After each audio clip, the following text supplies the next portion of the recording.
Welcome to Julius Baer's Moving Markets podcast. It's Wednesday, the 28th of January.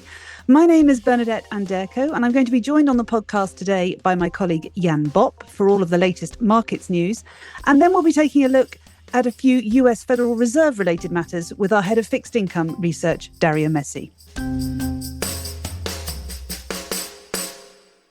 But first, with gold having breached the $5,200 per ounce level this morning after already jumping 3.4% yesterday, its biggest one-day move since April, I want to draw your attention to a Moving Markets View Beyond podcast that I recorded yesterday with Carsten Menke, head of Next Generation Research, and Chris Irwin, our head of FX and precious metals trading.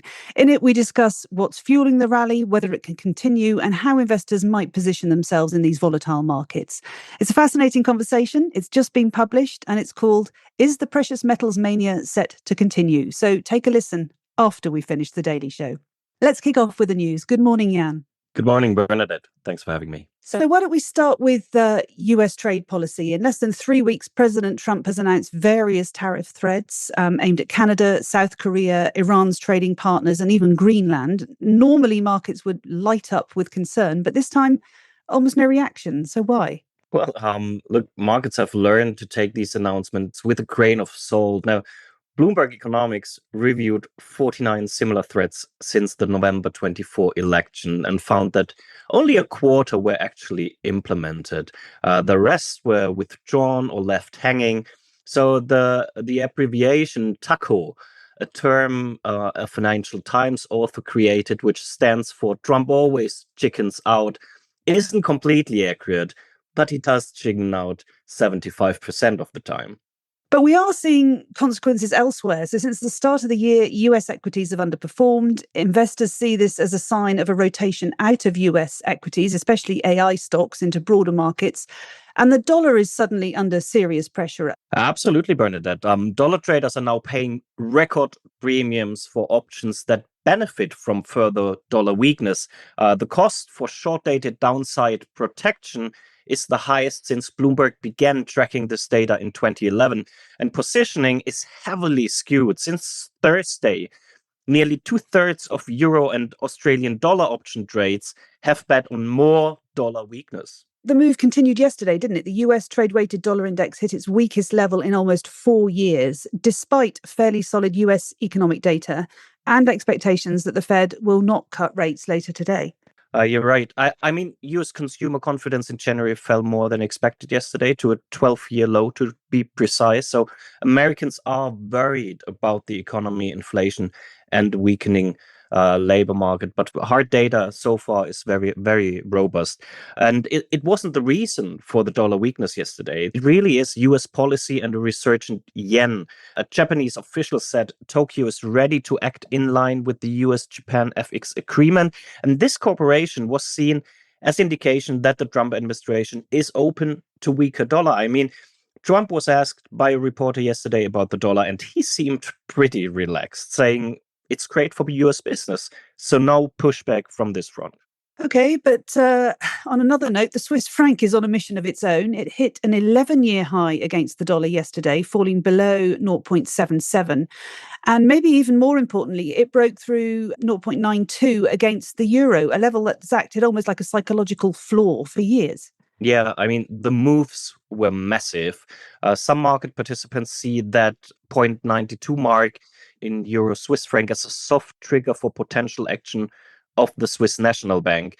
You can see this in money market pricing, actually, which now assigns a small probability to S&P rate cuts later this year. And importantly, the S&P doesn't need to wait for a scheduled meeting. It can act whenever it feels the franc is moving too far, too fast. Yeah, quite a contrast then. FX markets having a roller coaster week, while equities surprisingly calm yesterday and even upbeat. And I've seen that's continued overnight in Asia after European stocks finished broadly higher yesterday. That was obviously helped by the EU's landmark trade deal with India. Banks were the stars. The Stoxx Europe 600 Banks Index jumped 1.8%, reaching levels, I think, last seen in 2008. Yeah, that's right. I mean, the better access to the Indian services market gave the sector a boost yesterday. The broader Stoxx 600 gained 0.6%, also quite strong, with financials, utilities, and tech leading. And across the Atlantic, US markets also edged up. Tech stocks were strong again. The S&P 500 added 0.4%, reaching a new all-time high. The Nasdaq jumped almost 1%, and that is ahead of today's mega cap earnings reports. Yes, there's an earnings avalanche, isn't there? Around 1/3 of the S&P 500 by market cap reporting this week, and big tech is front and center. I see ASML has reported record orders and upbeat 2026 guidance this morning. Well, yeah, and it's a good start, right? Meta, Microsoft, and Tesla will report after the close, Apple tomorrow. Analysts say the market has shifted into what they call the show me phase. Investors want concrete evidence that the billions going into AI are actually generating real results. And companies that fall short could face sharp reactions. I'm sure you remember Meta dropping 11% after projecting higher 2026 capex back in October. Okay, let's not remember that, but and hope it doesn't happen again. So today is about all the tech earnings and the Fed, and of course, definitely about currencies, isn't it? Yeah, right now the FX market feels really like someone actually hit the turbo button. And with the news that the US had a big armada heading to the Middle East, oil prices also jumped and pushed gold to another record high of $5,260. Silver is at $114. It's wild out there. So take care. All right. Thanks very much for bringing us the latest news today, Jan. Thanks for having me. Okay, we mentioned it. It's decision day at the Fed. So who better to join us than our head of fixed income research? Good morning to you, Dario. Hello, good morning, Bernadette. So, Dario, we got the first Fed meeting of 2026 today. A lot's happened in the world since the last meeting. I feel like we've been so focused on precious metals, tariffs, and geopolitics, we've almost forgotten central banks recently. So, remind us, what should we be expecting today? Yeah, it's true. Lots going on that you could easily forget the Fed today, but still it's the Fed. So I think it's an important event to look at.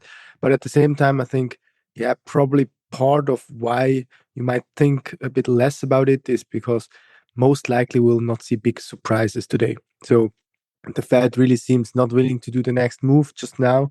And we will basically see a break in the cutting cycle today. Also, when you look at market implied rate cut expectations, basically at zero for today's. And I'm pretty sure some Fed official would have guided differently if the intention would have been to continue with the cutting cycle. Also, in terms of economic assessment, we will not get any updates today. So it's hard to see really kind of big triggers, to be honest with you. But of course, I mean, you know how markets are. They will try to read something into each and every word or any slight adjustment to the statement. So let's see.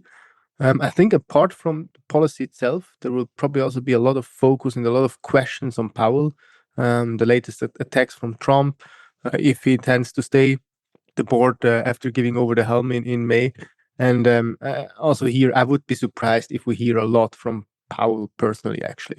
In general, I also think when it comes to the Fed, markets are actually more focused these days on what's coming out of the White House. And the reason here is that we should soon get a nomination by Trump for the next Fed chair. At least this is what we got promised. Okay, then. So little scope really for a surprise today in the Fed communication. But you did say at least we'll get some information soon from Trump regarding the next Fed chair.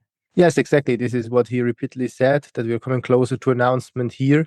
Also, when you look at prediction markets, we had quite some twists and turns there over the last couple of weeks. Really carefully trying to listen to each and every hint that we get from Trump. So first we had the probability for Kevin Hassett decreasing significantly. This came as Trump said that he probably wants to keep him in his current role, so as director of the National Economic Council. And then after another Kevin, this was then Kevin Warsh emerged as a front runner. We had just another twist again, according to prediction markets in the last couple of days. And now it's BlackRock's Rick Reader that is actually riding very high. So quite some dynamics. And yeah, at the end, we are all waiting for a name now. And I think they should come soon. At least this is what we got promised. Okay. How would you put these developments in the broader topic of Fed independence then, Dario? Yeah, I think there it's where it's then very important for us as investors, for bond markets broadly. And what does it mean for the Fed independence? And I think the most recent developments are actually rather positive. I mean, when we just think about the Fed helm, yes, Rick Reader, but also Warsh, they both would stand for further rate cuts, I think. Otherwise, they would just obviously not be considered by Trump at all. At the same time, and I think this is the important bit here, rate cuts would not come for kind of fixed ideological or political reasons, but really just also because of their framework that tells them cuts at this environment at the moment are still justified. And if things would change, so if the environment changes, if we would get a re-leveraging, for example, of the private sector, they will probably also change their mind there. So you asked me on the Fed independence. I still believe, as we discussed many times already last year also, there are enough checks and balances at the moment to make sure that we don't lose this very important feature of modern monetary policy, also not in the US. Super. Thank you so much for joining the show today and bringing us the update, Dario. Very interesting. Thank you, Bernadette, as always, for inviting me. So that concludes today's podcast. Thank you again to Jan and to Dario. I hope you all enjoyed listening to the conversation today. And don't forget to tune in again tomorrow when we'll be back with more of our experts to guide you through what's moving markets. Meanwhile, good luck today and goodbye for now.